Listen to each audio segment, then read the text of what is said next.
इन दिनों Instagram reel बनाने का शौक काफी ज्यादा लोगों के सिर चढ़कर बोल रहा है और इस चक्कर में वो अपनी जान की परवाह भी नहीं कर रहे।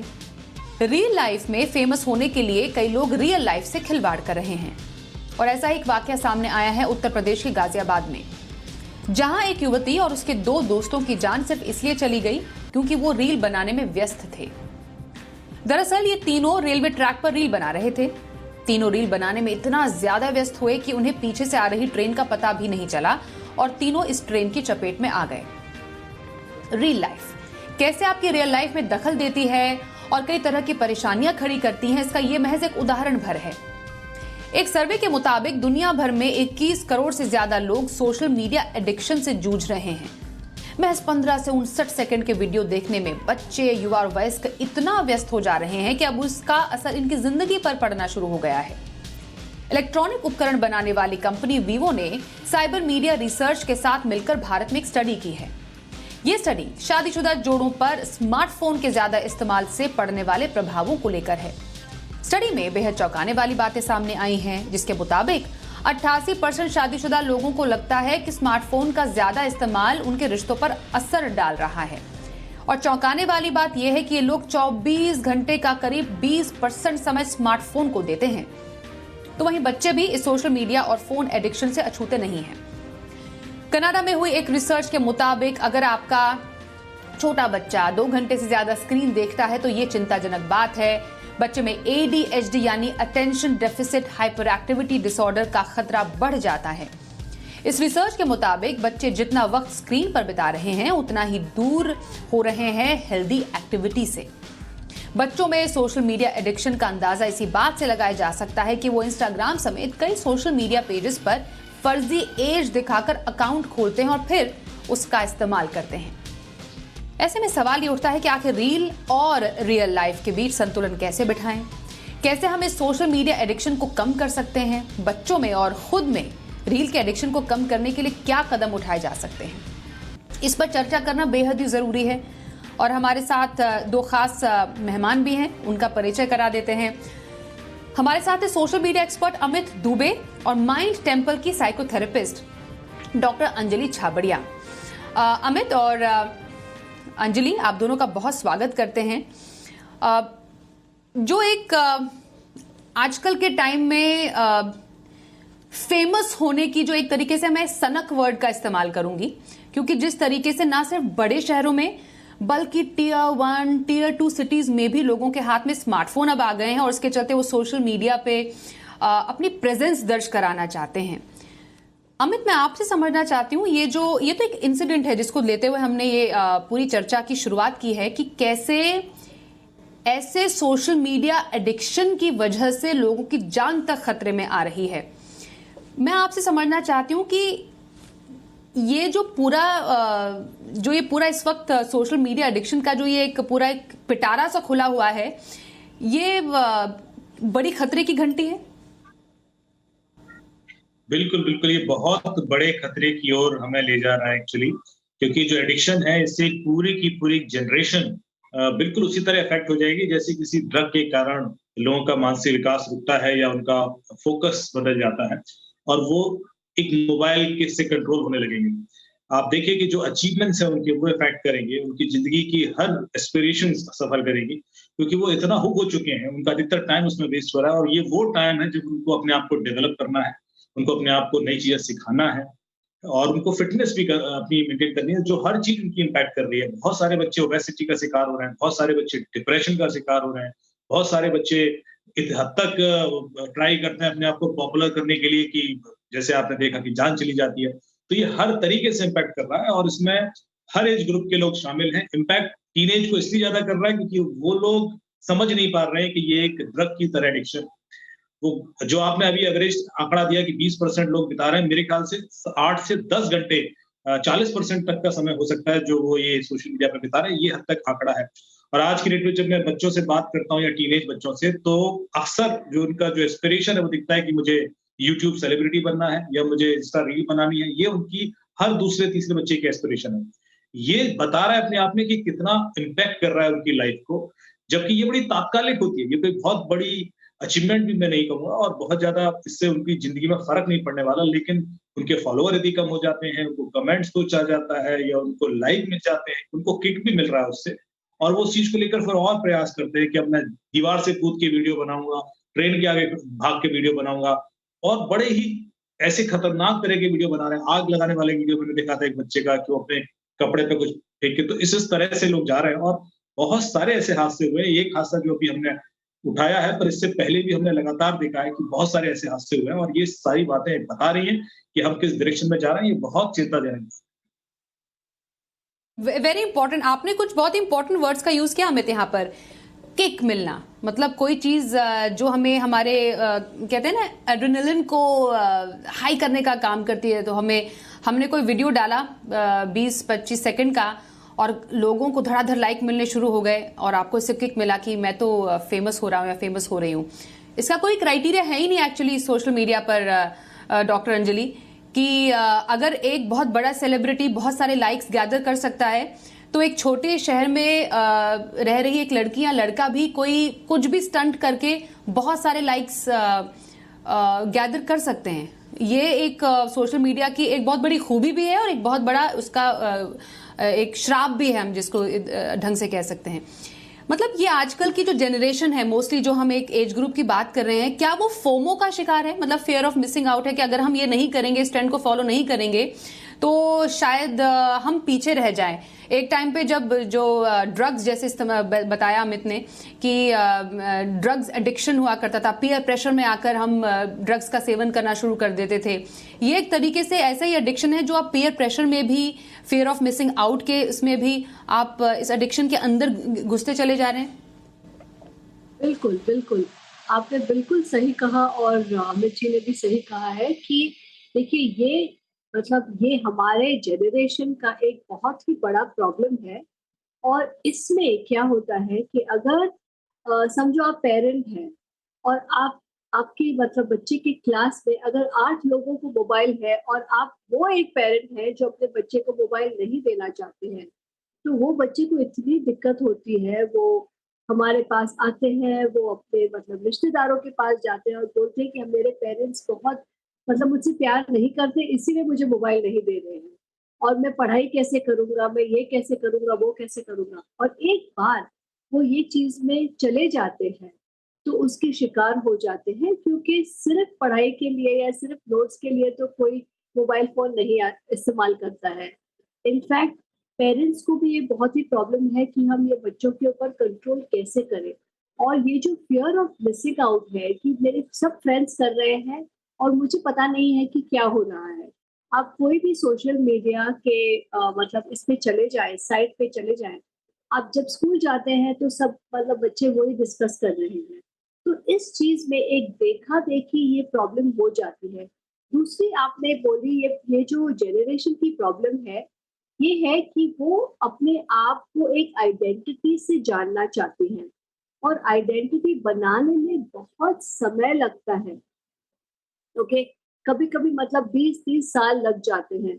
मगर बच्चों को समझो देखा-देखी एक ऐसे वो पता चलता है कि अरे वो बच्चे को इतने फॉलोअर्स मिल गए, चलो मैं भी कुछ कर सकता हूँ, मुझे भी कुछ बनना है। तो जो एवरेज इंडियन बच्चे का एस्पिरेशन वैल्यू बहुत हाई हो चुका है, मगर और उन्हें ऐसा लगता है कि ये एक तरीका है कि हम फट से सक्सेसफुल हो जाएँ। इसमें प्रॉब्लम बहुत होती है, और इसका सॉल्यूशन मतलब ये प्रॉब्लम काफ़ी टाइम से चल रही है, और प्लस कोविड के वजह तो मतलब और भी लोग एडिक्ट हो गए थे सोशल मीडिया के। तो this is a huge problem जो हमें बोला साथ में आके उसको सॉल्व 2-2.5 साल जो लोगों ने घर में बिताए हैं, सहारा तो मोबाइल फोन का ही होता था। और कई लोग जो जानते भी नहीं थे शायद इंस्टा के बारे में, या बहुत सारे जो सोशल मीडिया प्लेटफॉर्म्स हैं, उन्होंने उसको पहचानना शुरू किया और ये जानना शुरू किया हम घर बैठे बैठे भी फेमस हो सकते हैं। और ऐसे बहुत सारे लोग एक्चुअली फेमस हुए हैं, बहुत सारे लोगों को उभरते हमने देखा है। लेकिन ये होड़ सी बन गई है कि हमें फेमस होना है, जैसा अमित भी बता रहे थे, यूट्यूब सेलिब्रिटी बनने की होड़। अमित, मुझे एक बात बताइए, कई लोग कमाई करते हैं सोशल मीडिया से, इसका एक रेवेन्यू मॉडल मैं आपसे समझना चाहती हूँ। चलिए यूट्यूब में क्या एक रेवेन्यू मॉडल कैसे काम करता है कि आपको कितने लाइक्स पर या कितने वीडियोस में आपको रेवेन्यू जनरेट करने का मौका मिलता है? क्या यही जो रेवेन्यू मॉडल है वो इंस्टा पे या जो लोग रील बनाते हैं, जो मतलब अपना सारा समय रील बनाने पर ही और अपनी जान भी जोखिम में डाल देते हैं, वो भी पूरा टाइम लगे रहते हैं, तो क्या उस पे भी यही रेवेन्यू मॉडल क्या लागू करता है कि आपके इतने पर्टिकुलर फॉलोअर्स हुए, आप या आपके पर्टिकुलर वीडियो को इतने लोगों ने लाइक किया तब जाके आप मोनेटाइज होता है? ये काम कैसे करता है, ये समझना बेहद जरूरी है। डेफिनेटली ये अब हर जो प्लेटफॉर्म है सबने अपने आप को मोनेटाइज करना शुरू कर दिया। पहले सिर्फ यूट्यूब से अर्निंग होती थी, अभी इंस्टा रील है या जो फेसबुक वीडियोस हैं, हर चीज को आप लिंक कर सकते हो मोनेटाइजेशन के लिए। उसमें एडवर्टीजमेंट पुश कर सकते हो आप, उसमें एडवर्टीजमेंट के थ्रू भी अर्निंग होती है। और आप स्पॉन्सर्ड कंटेंट भी बनाते हैं, कई सारी रील्स ऐसे होती हैं जो स्पॉन्सर्ड होती हैं, तो वो भी प्रमोट करते हैं। जैसे फिल्म रिलीज हो रही हो तो उससे रिलेटेड उसके रिव्यूज हैं, या उससे रिलेटेड कुछ मीम्स बना लिया आपने, एक्ट कर लिया। प्रोडक्ट भी कई सारे बेचे जाते हैं। अभी एक बड़ा इंटरेस्टिंग केस है मेरे पास, जो यूनिसेफ से एक कॉल आई, जिसमें उन्होंने बताया कि कोई लड़कियां हैं जो टीनेज हैं, 13 टू 16 ईयर्स की लड़कियां हैं, और वो इंस्टाग्राम पे रील्स बना रही हैं, इंस्टाग्राम पे वीडियोस बना रही हैं, और वो बड़े ऑब्सीन वीडियो बना रही हैं, मतलब बड़े सेंसुअस से और वल्गर से वीडियो। तो उन्होंने उनके माँ बाप से बात की कि ऐसा क्यों है। उनके माँ बाप को भी नहीं पता था। जब ज्यादा डीप हमने इन्वेस्टिगेशन शुरू किया तो पता पड़ा कि इन लड़कियों को कोई फ्री प्रोडक्ट देता है, और वो ब्यूटी प्रोडक्ट्स हैं, और उस प्रोडक्ट के प्रमोशन के लिए ये अपने कई बार कपड़े पे उतारते हैं और वैसे ट्रीटमेंट करके दिखाते हैं। तो बड़ा अजीब लगा। मैंने कहा यार, ब्यूटी प्रोडक्ट को प्रमोट करने के लिए किसी को टीनेज बच्ची की क्यों जरूरत है?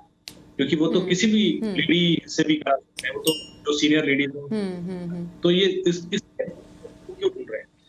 तो उसको जब मैंने और डीप डाइव करना शुरू किया तो पता पड़ा कि इनके सारे वीडियोस इवेंचुअली बहुत सारी वेबसाइट पर डंप होते हैं, जो चाइल्ड पोर्नोग्राफिक कंटेंट जहां पर कुछ होता है, और वहां पर सेंसुअस कंटेंट ये डाला जाता है। तो इस तरीके से एक ल्योर करके किसी बच्चे को फिर उसकी वीडियो बनाना और उस वीडियो को यूज करना कहीं और, ये अपने आप में इतनी बड़ी गुत्थी थी जो भी वर्कआउट हुई। और इट वाज शॉकिंग, क्योंकि बच्चों को समझ में नहीं आता कि वो जो भी कर रहे हैं वो कितना हद तक इम्पैक्ट करेगा उनकी लाइफ को।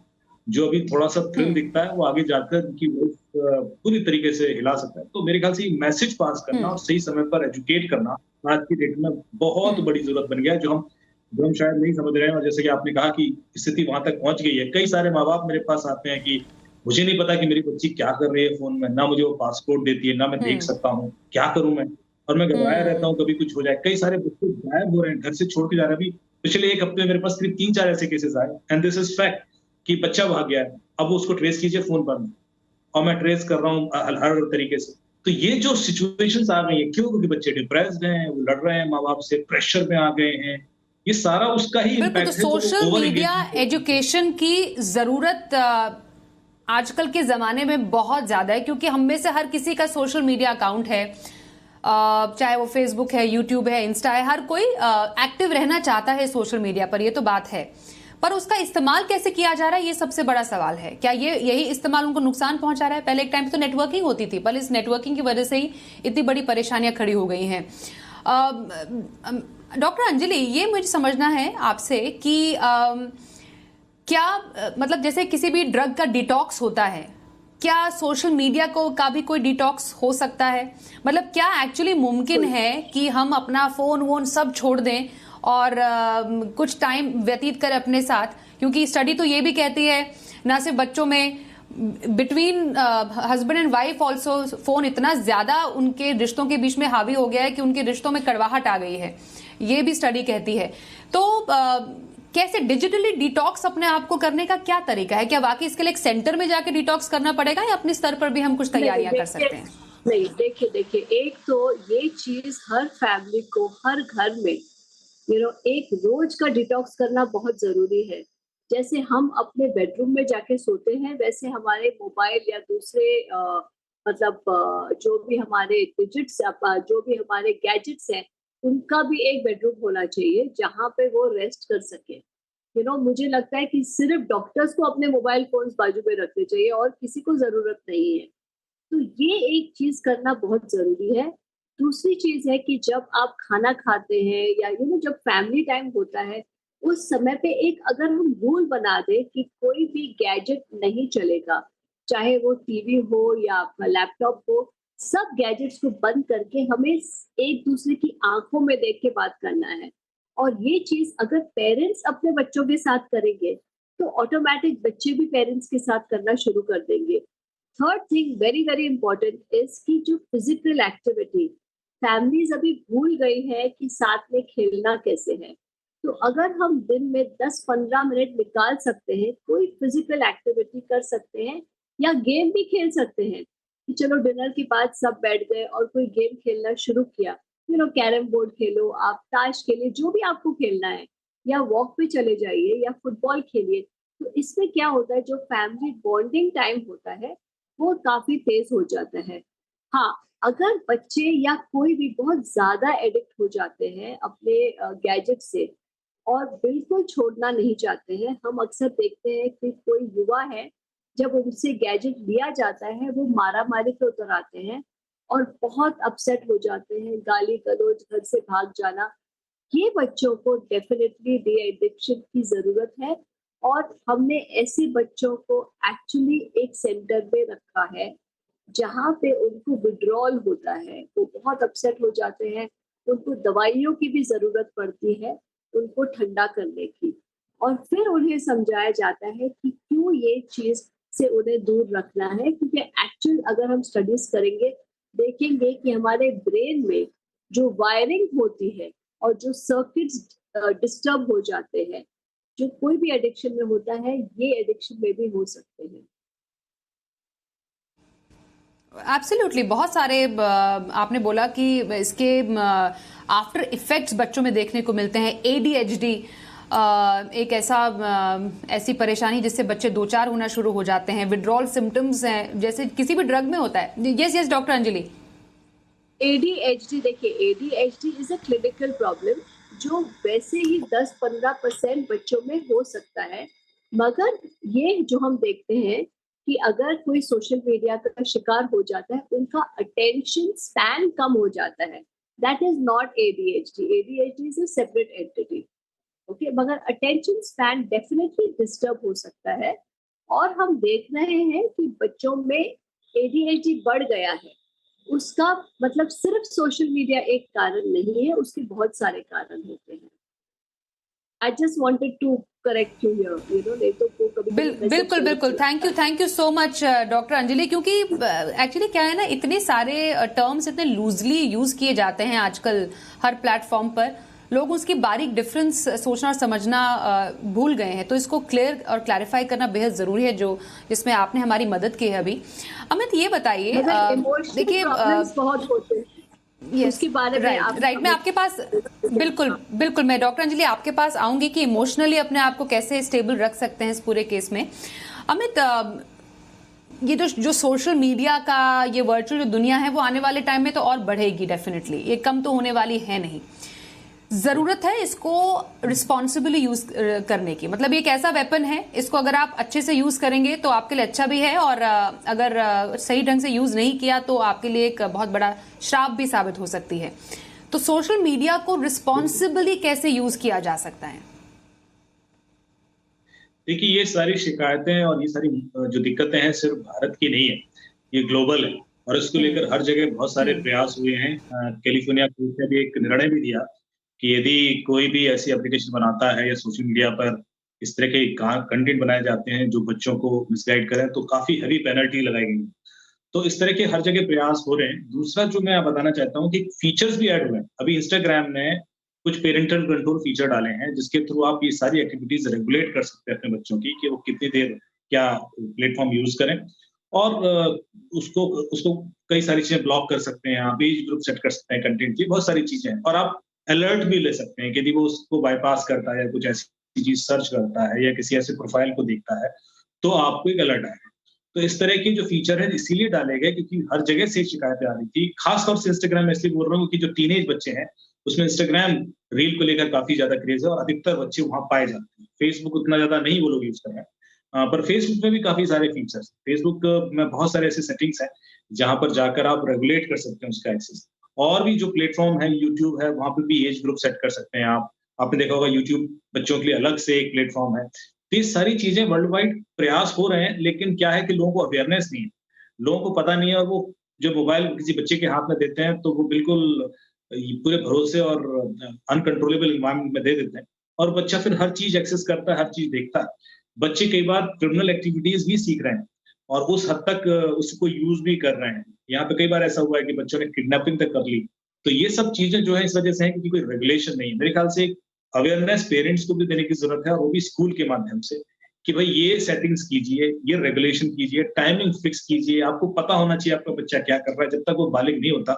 ये सारे कंट्रोल पेरेंट्स को देना बहुत जरूरी है, क्योंकि ये इतना सिर्फ वीडियो नहीं है, ये पूरी मानसिकता बदल देगा उस बच्चे की। और जब बहुत सही लेट हो बोला जाएंगे आपने हम, जब अमित पाएंगे कि आइडेंटिफाई करना बेहद जरूरी है। डॉक्टर अंजलि, आखिरी सवाल आपसे होगा और बहुत ही संक्षिप्त में चाहूंगी मैं आप इस पर अपनी राय दें। आपने मेंटल एक अवेयरनेस और मानसिक इसका भी जिक्र किया। मैं चाहती हूँ अपनी बात पूरी करें, और ये समझना भी जरूरी है कि पेरेंट्स को भी रियलाइज करने की जरूरत है कि बच्चा किसी मानसिक तनाव में तो नहीं, इस वजह से कोई प्रेशर उसका या फिर सोशल मीडिया की वजह से उसको कोई मेंटल प्रॉब्लम हो रही है। आइडेंटिफिकेशन हो जाता है तो उसके बाद क्या स्टेप्स लेने चाहिए? बिल्कुल, एक तो है कि अपने बच्चे के ऊपर ध्यान रखिए, क्योंकि क्या होता है कि इसमें बुलिंग भी बहुत ज़्यादा होती है। बच्चों को परेशान किया जाता है, बच्चों को ट्रोल किया जाता है। अगर आपका आपका बच्चा बहुत चुप हो जाता है या बहुत अग्रेसिव हो जाता है, या फिर आपसे मिलना-जुलना बंद कर देता है, अपने आप कमरे में बंद रहता है, उसकी स्लीप साइकिल डिस्टर्ब हो जाती है, उसकी पढ़ाई में मन नहीं लगता है, और वो रियल एक्टिविटीज़ में मतलब इन्वॉल्व नहीं हो रहा है, सिर्फ फुल टाइम मतलब किसी न किसी रील एक्टिविटी में इन्वॉल्व हो रहा है। तो इट इज़ वेरी इम्पोर्टेंट कि आप पहले बच्चे को डाँटिए मत, उसको पहले समझाने की कोशिश करिए, उसको अंडरस्टैंड करने की कोशिश करिए। और अगर ये आप अपने आप नहीं कर सकते हैं, तो प्लीज़ किसी साइकोलॉजिस्ट या साइकियाट्रिस्ट का हेल्प कीजिए, जो आपको समझाएँगे कि क्या हो रहा है और बच्चे को धीरे-धीरे इसमें से बाहर कैसे निकालना है। क्योंकि कभी-कभी देखा-देखी बच्चों की जान चली जाती है और बच्चे अपनी भी जान ले लेते हैं।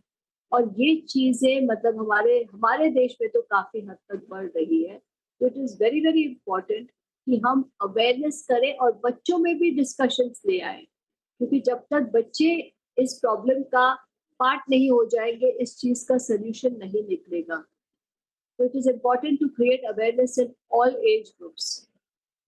आपने सही बोला, अवेयरनेस क्रिएट करना ऑल एज ग्रुप में। बच्चे इस एज में हैं कि वो थोड़ा जल्दी समझ सकते हैं, लेकिन जो बड़े हैं उनको भी समझना जरूरी है कि आपको अपनी रियल लाइफ, जो आजकल हम इंस्टा रील के तौर पर इसको ज्यादा समझते हैं, रियल लाइफ, उसके बीच में एक बहुत बड़ा गैप होना चाहिए। बहुत धन्यवाद करेंगे इस चर्चा में शामिल होने के लिए आपका डॉक्टर अंजलि छाबड़िया और अमित दुबे। बहुत धन्यवाद करते हैं आपका।